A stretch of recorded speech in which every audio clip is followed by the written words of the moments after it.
Hi and welcome to the fifth and final episode on flake flooring. This episode is titled The Good, the Bad and the Ugly. Often the best bits are in this episode. So working from the bottom up, the ugly is generally about poor workmanship when it comes to resin flooring or flake flooring in particular. So what I'm talking about is untidy transitions where the flake floor goes onto other types of finishes or where it finishes coming out the garage or something like that. Joints, where joints are not done well, either expansion joints or saw cut joints, that makes it all look pretty ugly. Around drains, when people don't, when the contractor doesn't finish well around the drain and finish in a proper manner, in a proper approach to drains, or even something as untidy as grinder marks. They thought they could get away with grinding it and they've left a gouge in the concrete and it's now reflected through on the flake floor. So that's the ugly side of flake flooring. The bad is it's a close tie between poor color combination, where the combination looked good on a screen or on a photo,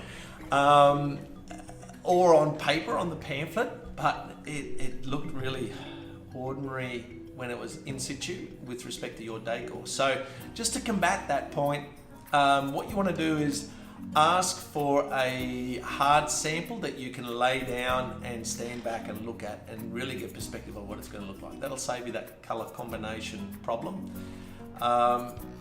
The other bad is a poor choice in the top coat can stain easily, and I've also seen where poor choice in the top coat has weathered poorly.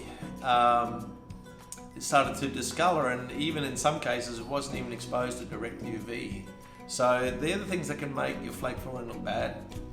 The good, and the best of all, the reason why you do it is because when it's done well, it really adds value to that premises, that room, your home. It's easy to maintain. The days are gone where spills are penetrating into your concrete. So it's easy to maintain, and it'll look great for many years with little maintenance. So that's the good. And the closing part of good is choosing a flake flooring system that is supplied by a manufacturer, not a reseller. The manufacturer knows what's in the system and has to stand behind that system. So make sure it's a manufacturer's supplied system.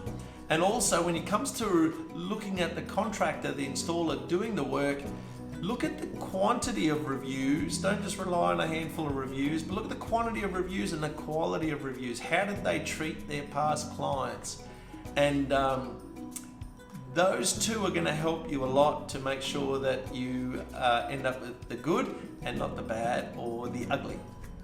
I hope you've enjoyed this series on flake flooring. Any questions, of course, just ask. It's always the case. My name is Jack Josephson, and this series has been brought to you by Real World Epoxies.